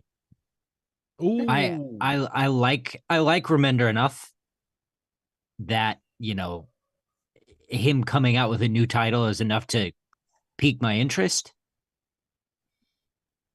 but not for the issue one. I want to see what he's cooking. this is a pass for me too. Unfortunately, Whoa. this is more of a, hey Sean, what'd you think of this? And then maybe down the line I'll catch up to it. But yeah, I wasn't too hot on it. You went on a whole diatribe on oh, it's good, Remender. I should have read through for. I have too many Righteous books right now, Vengeance. Marco. This is where Sean Yeah, I and mean- I differ. I mean, Sean may be right that Remender may be good for his fans, but for the people who are still kind of on the fence with his stuff, he's still got to hook us at issue one. Sure. That doesn't change. Let me ask you a question, Kale. Do you think it's reasonable to say that a creator, a writer in particular, writer, artist, writer, whatever, who has had a long career, has the ability to sort of say, hey, if you want the entry level of me, I have books for that. And this book might not be for the entry level fan of said creator? I think that's fair. Yeah. Maybe that's where we're at. But my follow-up question is, would you guys, Kale and Tyler, be comfortable with trying the second one? And then if you still feel the same way, we're done. Sure. Because we did that for Righteous Thirst too, and you and I still didn't like it. And then somehow we came around on it. Yeah. We just kept I trying. haven't read it yet. Oh. I want to say no to be a dick, but yeah, yeah, that's fine. Yeah. Well, yeah, I'll try it. But again, I do have a pretty standard rule. If you can't get me minimum 2 issues, like, you're not doing your job. You're not bringing in the readers. Fair point. We gave The Flash and Wonder Woman and Avengers and Titans an arc. I would love to be able to just give this the second issue. And after that, Fine. it can be done. We could give it the arc. I'm not saying I won't read the arc. We'll see about the price because this one was $4.99. Ooh, Rick, I've got a what are you bone to doing? pick with $4.99 comics, but Get it together, Rick. Man, everything's expensive nowadays. Jesus. speaking of issue 2s, though, The One Hand, issue number 2, written by Ram V with art by Lawrence Campbell, colors by Lee Lowridge, letters by Aditya Bidikar, designs by Tom Muller, who, by the way, gets paid a lot of money to do his job. Yeah, he does. Hey, he's worth it. And you guys should up your Patreon subscriptions. This is all I'm gonna say. Unrelated thoughts. Completely unrelated. Completely unrelated. Don't worry. It's just if you like us, just kind of give it a little bump. Anyone who's listening live now, please, if you could, a channel member.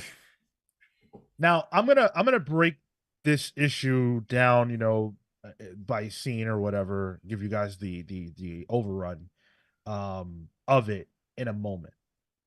But the first issue of this book, I wasn't too hot on. I was like, okay, this is fine, solid Ram V, great creative team and all that. But it felt like it was trapped in the trappings of the trap of the genre. And I was waiting for it to either go beyond that or be so good at what it is doing that it stands out among a lot of other media that I have seen do this. This issue got me. This was the issue. This was the issue that I needed to read to say, okay, I'm on board with this. This was my pick of the week. Now, Kale, is this the book you thought would be my pick of the week? No, admittedly. Told you. Yeah, you're right. What did you think it was? I would have said Napalm Lullaby. Lullaby? That one. Okay. No. Hey, yeah, I do. That's why I guessed it. What do you mean no? I wouldn't have voted that. It's too obvious. He's trying to game the system. I didn't pivot. I didn't pivot so that Kale would be wrong. I genuinely love this issue. So it starts with a scene that anybody who's a wirehead will know. This is essentially the opening scene from The Wire, where McNulty meets with one of the hoods on the block after the death of one of the hoods on the block, and has a conversation with him very much in this vein. Hats off, Ram, for doing this. It's super cool that you did it. It looks similar. It's got similar angles. They're sitting on the stoop, just like in the scene, if I remember correctly. This is ripped right from The Wire. And you will always get me with that. Yeah, that's a good pull. Boogie. Yeah. It's not Boogie.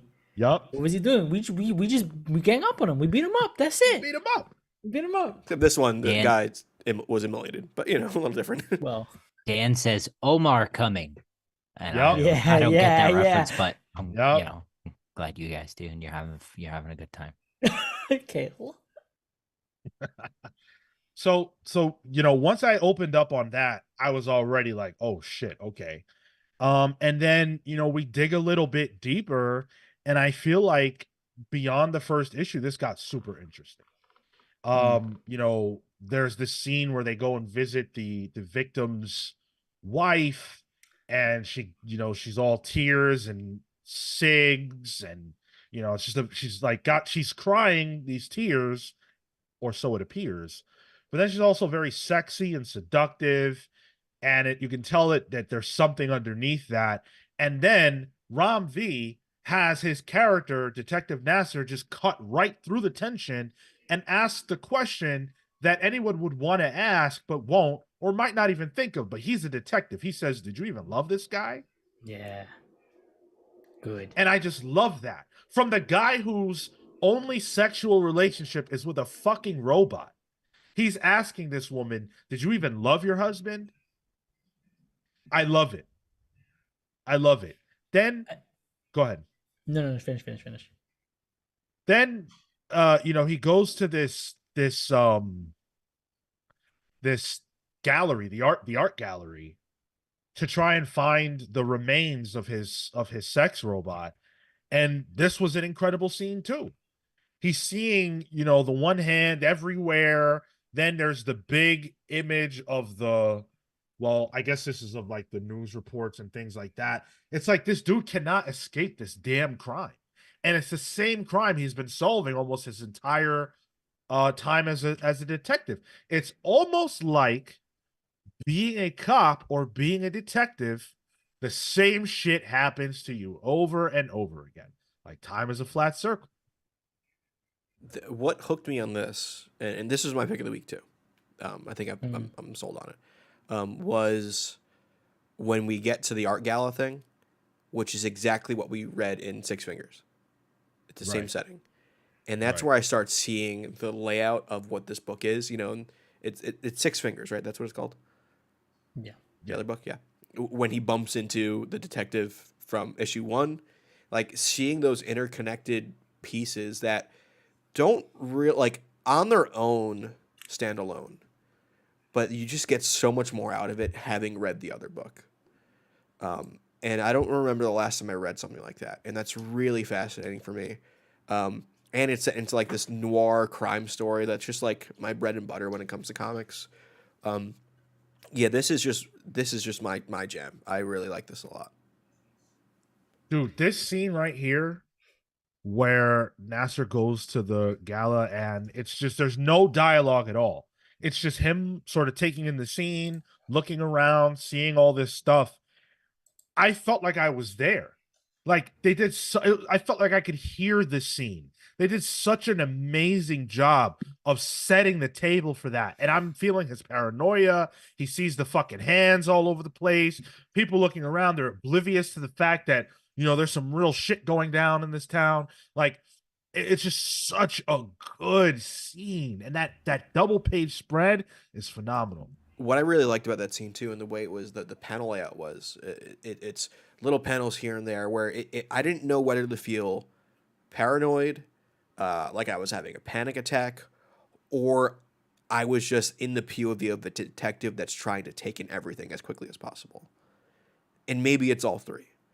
And I think he's feeling all of that. Yeah, which is impressive to make you feel all of that with the same panel work, like the same writing and the same, like, it's just really, really masterfully done. It's an awesome comic. Did Marco, Kale, did you guys not you guys weren't as hot? I had a bad time reading this, so I'm gonna give it another try. I took 2 bad naps today, so by the time I got to this, I was like, I'm not vibing with this right Wait, now. what is a bad nap? You wake up with a bit of a headache, and you're still tired and groggy, and just didn't take. Okay. Kale Grumpy read this. I mean, how I read most of my books, but this one I was really looking forward to, and it didn't play, so I know I need to read it again. Yeah, I had a lot of fun with this one. The art in particular, the shadows, the textures, the rain scene. In particular, I love. It's only 1 page. It's super subtle, but it's just straight lines going down. Super simple, and somehow it makes and adds to this like mood for the for what's going on. It felt like Frank Miller, Sin City. Yeah, it's just Yeah, cutting, piercing through. Yeah, storyline wise, it does too, with that femme fatale that we meet. Yeah.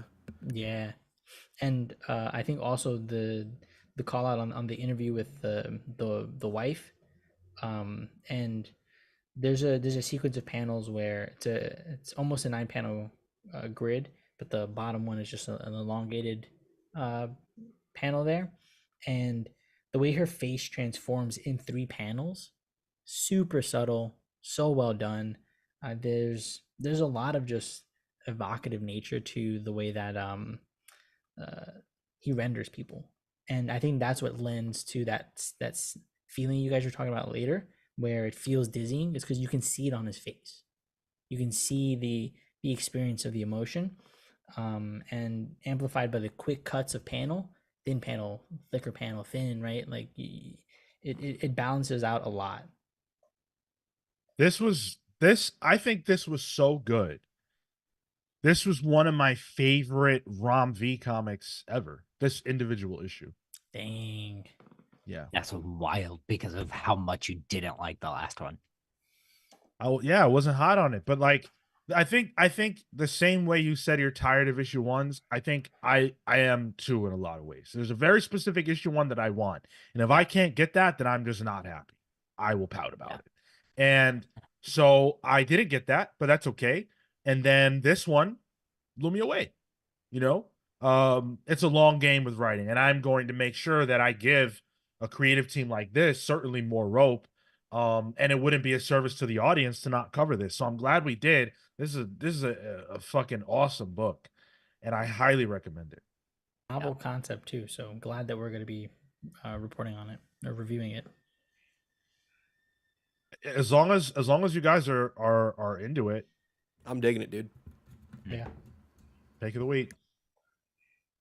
Is there a name for these two books combined? Like, is it like, is there a story name? The hand fingers. Or the like little hands that go on your fingers like that? The 1/6 hand. It's a pull, an 6. easy pull for me. Yeah, very very good. Also, drawing the line at $3.99. Love to see it. Yes, yes. We are not yet at the place where we are paying the ROM V tax. Although that may come. Get that bag. Don't mind if you get that bag, but also like I don't want to like you know. Well, we paid the Tom King tax to read Helen of Wyndhorn. #1 from Dark Horse. So this is if I remember correctly, I believe this is a Substack book, right? Oh. I don't think so. I think this No? is just a brand new release. Yeah. Oh, okay. Well, it's from Tom King with art by Bilquis Evely, who is amazing. Colors by Matthias Lopez and letters by Clayton Cowles. And it is I wasn't sure what to expect, actually. I didn't know what the premise was. I hadn't done any reading into it, so I came into this pretty cold. And essentially, this issue follows the adventures of Helen of Wyndhorn, as told by one of her caretakers years and years after the events of the book. And we are following the caretaker as she tells the story of Helen of Wyndhorn to some person, in a manner that very much evokes Wonder Woman, because it reminded me of the Sovereign. And the book is pretty much a straightforward, Helen is a fish out of water in the sense that she is being introduced into this world of, richness and avarice. And she's got this super rich father, but she's still, a street rat who doesn't care about the wealth. All she wants to do is drink and smoke, and then at the end, we learn that there's something much, much bigger at play that I think we would be better off not to spoil for people who might want to try this series Sure. out. So, I came into this knowing that this is the Supergirl Woman of Tomorrow team, and I really enjoyed that book by the end of it. This is pretty much the exact same storytelling device and narrative device. It is our main titular character and one of her companions in the future recounting the story of their adventures together to a third party. And a lot of it is through narrative boxes, and it's flowery. This person's a governess, she's talking, and she's old and has all the time in the world to talk. So it's a talky book. And at times it feels like prose broken up into smaller boxes. I can almost see this, being art on one side and prose on another. But I really enjoyed it. But by the end of Supergirl Woman of Tomorrow, I think it took me a little while. But eventually I did enjoy it. And I liked this. I don't think I like this as much as Supergirl Woman of Tomorrow because I at least understand the world of Supergirl better. So I had that going into it. This is all new. It feels a little bit like Secret Garden. If you ever, watched the movie, read that book. This younger rapscallion girl in this giant mansion with secrets, with a family she doesn't quite know, who's pretty much absent. So it felt a little bit like that. It's high fantasy. Um, I wasn't sure how I felt about this issue, but the cliffhanger at the end is enough to be like, oh, okay, we're gonna get some wild stuff. I think the cover, if you look at it close enough, it gives you hints. Um, but then you also have Bill Evely on art, which that alone is enough to make me pay money. This is a friggin' gorgeous book. That's the big thing for me. That was the big sell. Tom King's been in this kind of like third person, you're part of the story that I'm recounting, telling narrative that has been a little hit or miss. More recently, I read, I think, up until maybe the third issue of Supergirl, and I just couldn't get past it. I'm struggling with it to some degree on Wonder Woman, and the fact that we're still with this. I respect the game, but I don't know that it works for me, and it definitely drags the book along. When I think the big sins, and we've talked about it, are when you see the action that's being told. There's a moment where, after some negotiation, I was able to secure Helen's freedom by making a few reasonable donations to various police causes. Attempting to secure the girl's trust and not yet knowing the extent of her habits, I went along with her suggestion of where to spend the afternoon. We went to a bar. Like, and not even that, but you can see that. And so I think that becomes an impediment to enjoying the book and how seamless comics can feel. You're extending the time on a panel when you should be focusing on the times in between panels and how those work together. And uh, outside of that, though, I thought the story was engaging. I'm curious to hear more about Helen and the manor here, and who this Barnabas is. Um, so that part is engaging at the very least. I might give this another issue, but right now what's holding me over is the Bilquis Evely art, and Lopez on the colors. And there's a couple interviews of Evely out there that they're in Spanish, unfortunately, because she's a Spanish artist. But if you do speak Spanish, I would highly recommend going to check out, because she talks a lot about her process. Yeah, and her Sandman stuff, phenomenal. Yeah, real good. I really, really, really like Tom King. And I think he's so talented. And when I can get lost in one of his books, it's a great feeling. But this, telling stories in past tense through a narrator strategy is just not, it just doesn't work for me. I can't stand it, truly. Like I just can't. It's frustrating. Like, this isn't even the Sovereign. This is some other character who doesn't have a bend like the Sovereign does. And the prose is not necessarily as flowery. There is an aspect of that because of the time frame in which this book appears to take place. But I just can't. It's just really frustrating. I cannot get lost in the moment when there's someone constantly reminding me that this is not happening right now. I think it is a very specific flavor that isn't for everyone. Like, I think this is even more wordy than the Sovereign, honestly. Maybe, Oh, yeah. I don't know. Well, it did. Well, it didn't have the action that Wonder Woman had to cut between it, if that makes sense. Yeah, that certainly. Yeah, Helen's not It throwing also- the tank in this. It also didn't have what I feel like Sovereign's like a little pompous too, and this doesn't have that, so it's a different kind of air about it. Bit of a snooty Mary Poppins air to it. There's Which- snootiness to it, but there's not maliciousness that you can infer in the Sovereign. Sure, yeah. Yeah, and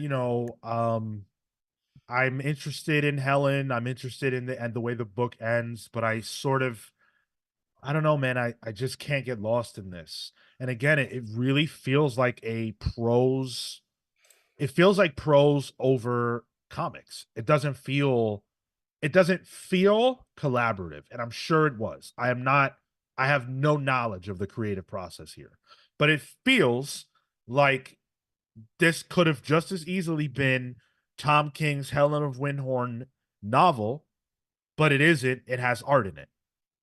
And Bilquis Evely does a tremendous job depicting the story, but it certainly doesn't feel like Tom King trusts her to do that because every single page is littered with dialogue. And if you took the art away and it was just the dialogue and this was just a novel, it functions the same.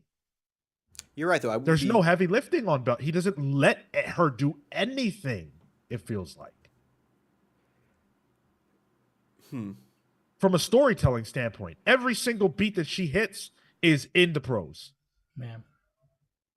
And it's the same thing that happened in Wonder Woman. I would be curious to see what the script looks like, because I could almost see a twofold script on this, where the actual pages is described in script and whatever dialogue we get in it, and then once the art is done, writing the prose over it. I could almost see that, almost like a weird reverse Marvel method. But we don't know what the script looks like, so Yeah, it's just frustrating because I can't fall into this. And the art is amazing, but there's so much dialogue over it that it's hard sometimes. And Helen's an interesting character. You know, she's someone who I would like to learn more about her, especially given the way that this resolves in this issue. So I think I'm willing to give it another chance because there's a whole other side to this that you know is teased at the end. So I want to see that. But if this is just going to be another, you know, this older woman is going to just tell the tale, I'm out. I won't. I will not continue. I like how at the end to the realization we're like, oh, shit's gonna get real. She pulls out that cigarette. It's like, oh, Helen affected her. Like, cool. Little dramatic, but good tool. Tom's good at all that stuff. You know, it's weird because I feel like I haven't loved anything since Human Target. But again, Human Target was in the moment. It wasn't a story being told in past tense. You could dive in. You think he's gonna put all those damn words over Greg Smallwood's art? Hell no. So yeah, go ahead. There's a good Greg Smallwood cover for this. There's a variant for it. It's very nice. I bet. Yeah. It looks like that pulp cover that we get in the first page. Pull, but I am very, very close to being hesitant to pull. Yeah. This is my flavor of this is a weird flavor of storytelling and comic book making that I don't see anyone else doing, and I am enjoying it for what it is. So it's a pull for me. All right. Atomic Hound asked an interesting question. Well, before I get to that, actually, James Jones said, I love Tom King and I love Wonder Woman, but I just did not like Helen. That's fair. Wonder Woman has, as Tyler pointed out, a woman throwing a tank, and it's Wonder Woman at a building. Right. Like it's fun to look at. If nothing else, you could ignore the words if you want to and just look at it, and it's beautiful. You'll get exactly half a comic, and that's not even like philosophically half a comic. You have to look under the words. Well, the comics industry has gotten really interesting because at a certain point, the artists were the superstars, and the words weren't quite as important, which is funny because they sure wrote a lot of them unimportant words back in those days. But you know, the art was really the superstar, and now it feels like it's the opposite. I'm not saying that I want to go back to anything different. I just feel like there could be more synergy. Yeah, there could be more synergy. Dennis Villanueva. Denis, yeah. He talked about his hatred for dialogue and how he feels like dialogue killed cinema, and he wishes he could make a movie with no dialogue. I'm not on board with that. I need dialogue. I need dialogue. I need good dialogue. I need strong dialogue. But I don't want overwritten things. And I feel like a lot of comic books that I read these days feel overwritten.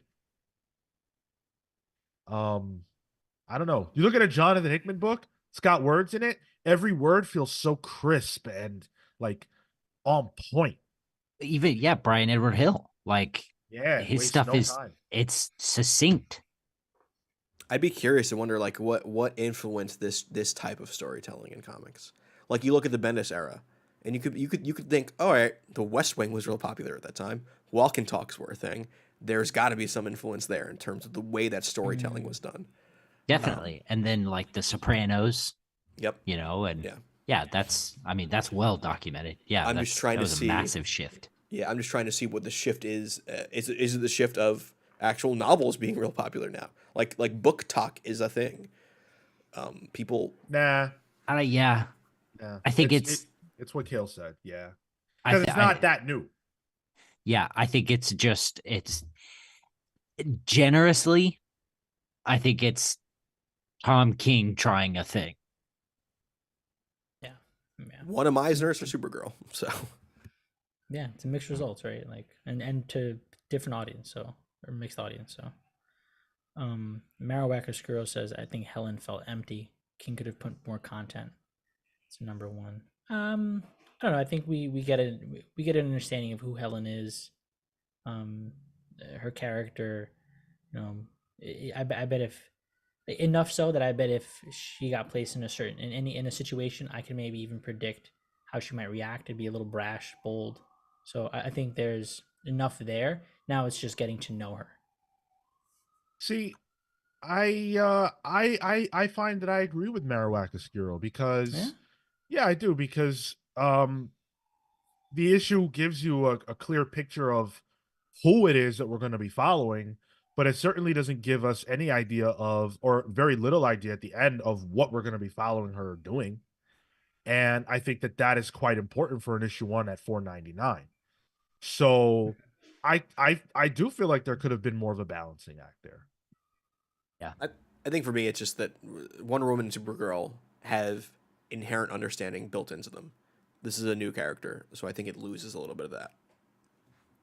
That makes sense. Yeah. Dan says it shifted in the Bendis, Johns, Miller era. Yeah, decompressed storytelling.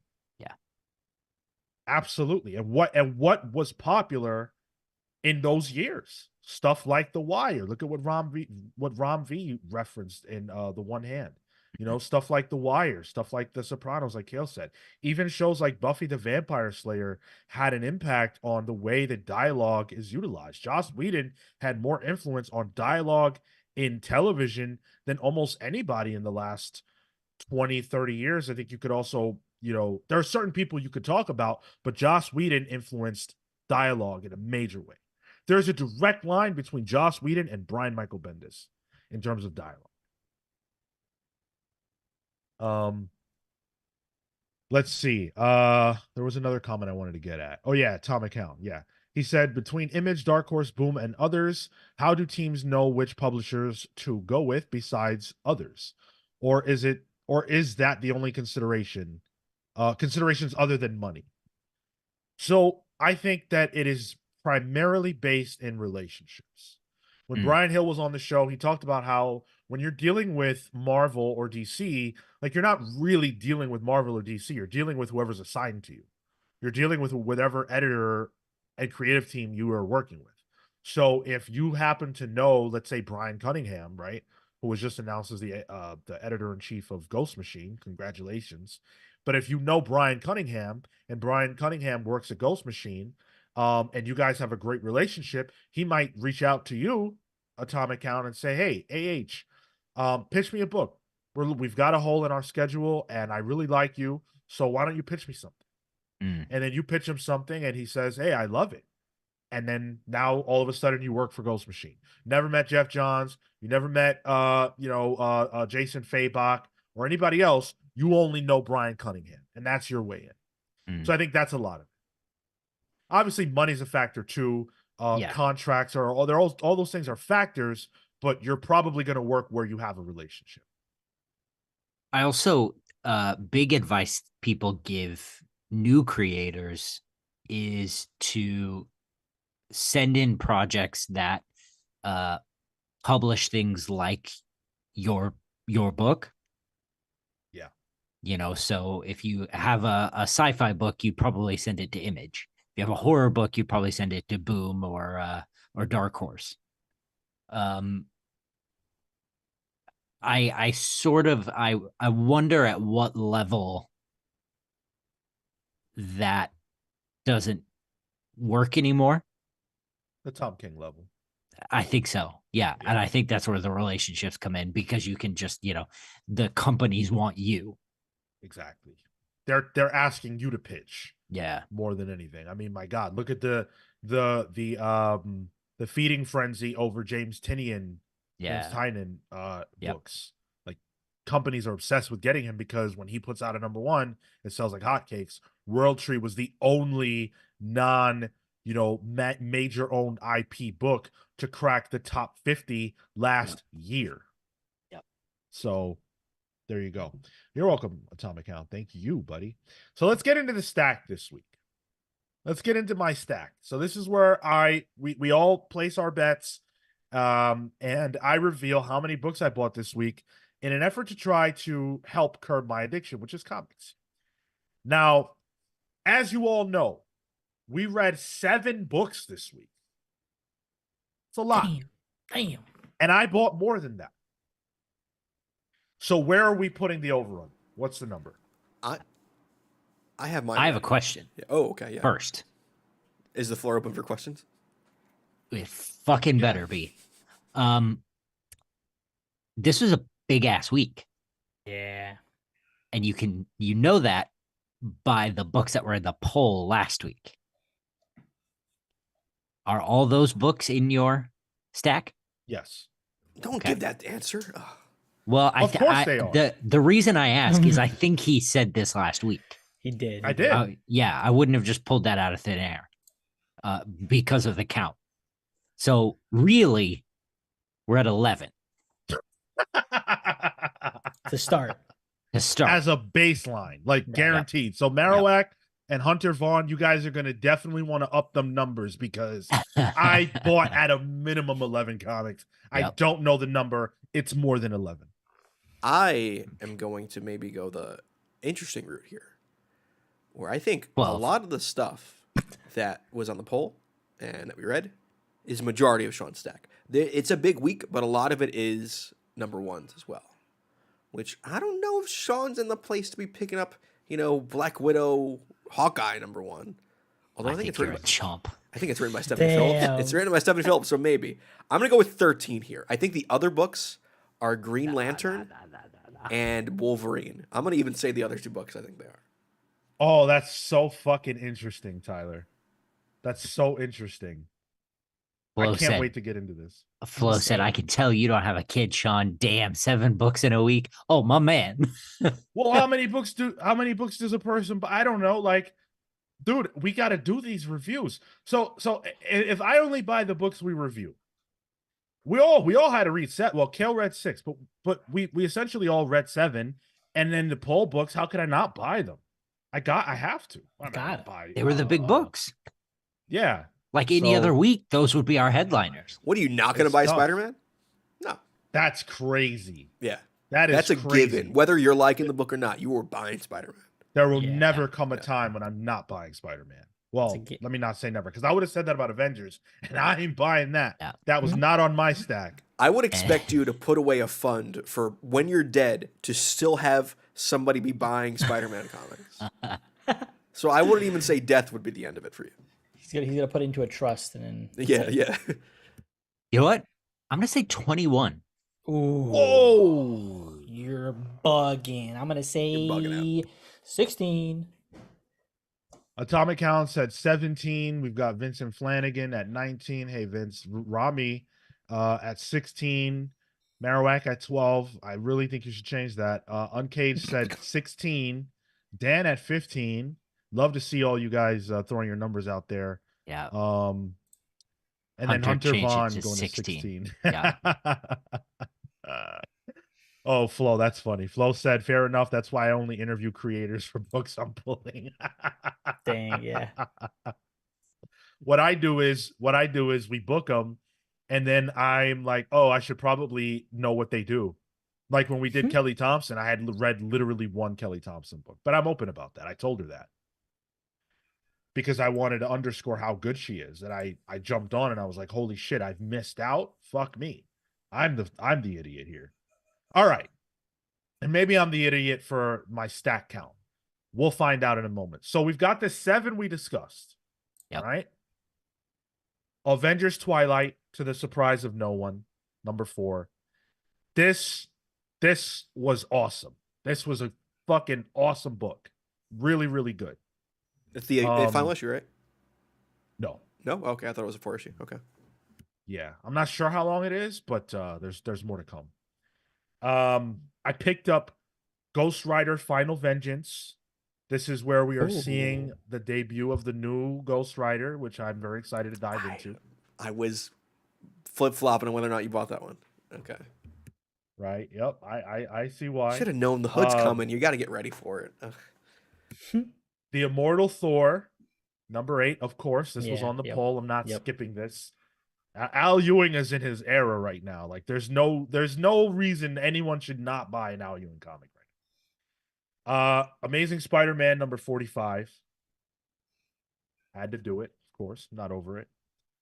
Tyler was right about Wolverine number 45.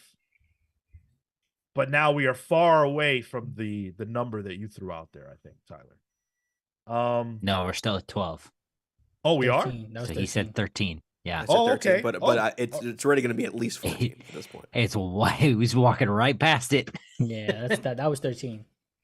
Well, No, that was 12. No, because he Whatever's in his hand right now is 13. I'm saying 7 plus 5, 12. So we've talked about 12 books so far. Yeah. I also bought, and you guys should know what books I follow by now. That's why I'm trying to game it. Well, you missed this one because I bought every issue of this bad boy. I bought Carnage number 5. Oh, I was unaware you were buying the new reboot. Okay. Torn Grandbeck. I will not miss anything she writes. That's a I'm good all cover, full too. on board. Great cover. Yeah, love it. Green Lantern. yes, that one. Green Lantern number 9. I am steady on this. Don't ask me about it, but I'm steady on it. Steadily buying it. Abso-fucking-lutely. And I also bought Ultimate Black Panther number 1. Oh yeah, it fell off the Okay. truck. Okay. Yes, the second My printing. list doesn't show. I had to get it. It counts. I purchased it. My wallet reflects it. My bank statement will reflect it. This cost money. I bought it. I needed an issue 1 of this in my hands. You should steal all the second printings to make it easier for me. Oh, by the way, Wait, did you steal something? No, I didn't steal anything. The not a violent guy was at the store again this week. Oh. Did he say what's up? Did he threaten No, anybody? No, thankfully not. So that puts the number at what? 10, 15. 11, 12, 13. Yep, 15.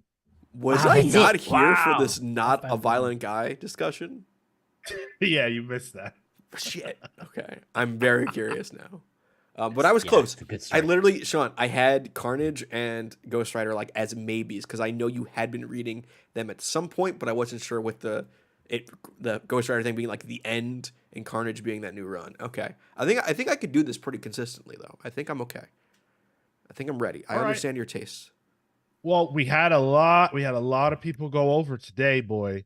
A lot of you guys went over. Dan was right on target. Dan had me dead to rights at 15. The truth, man. Yep, he is the truth. He is the truth.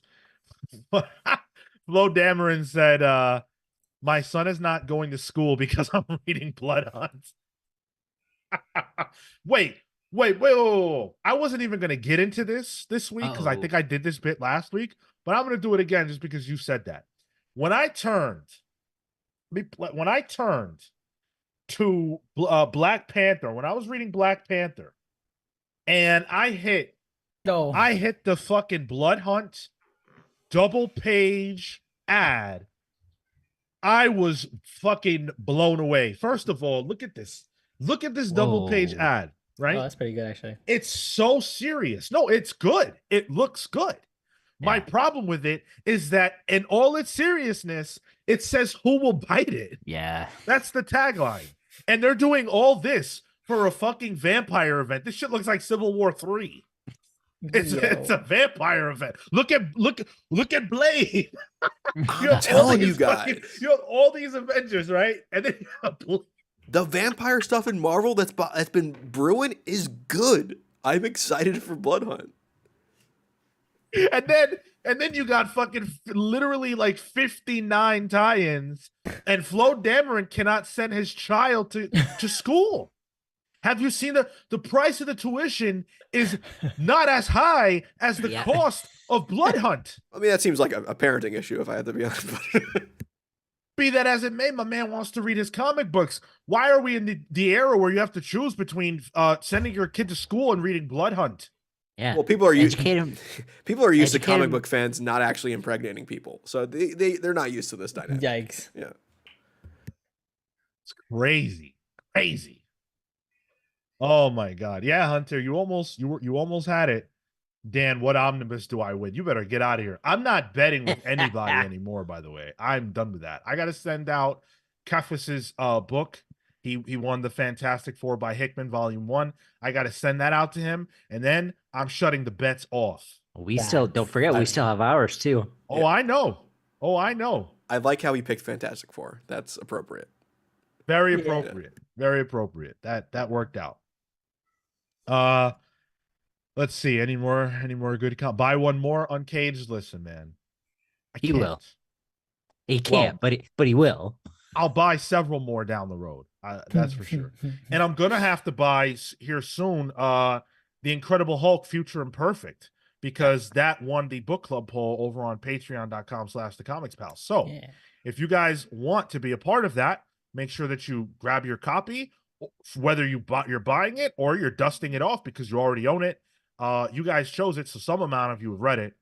So we're going to be doing that, and that is going to be happening on the 26th, I believe, right? Yep. Yeah. Last Tuesday of the month. Yeah. So the 26th, we will be live with you for the Incredible Hulk Future Imperfect book club.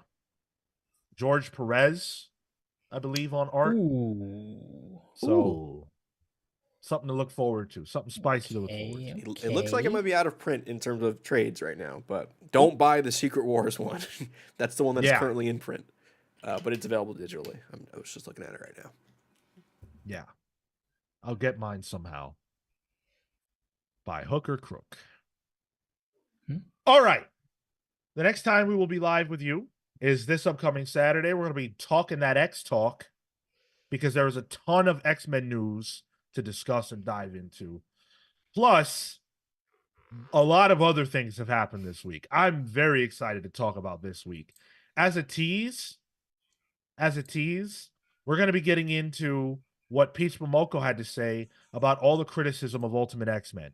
We criticized it. She addressed it directly. We're going to respond to that this Saturday on the show. We've got a lot of things to talk about, and we will see you there, dear listener. Thank you so much for tuning in. Until Saturday, take care, guys. See you.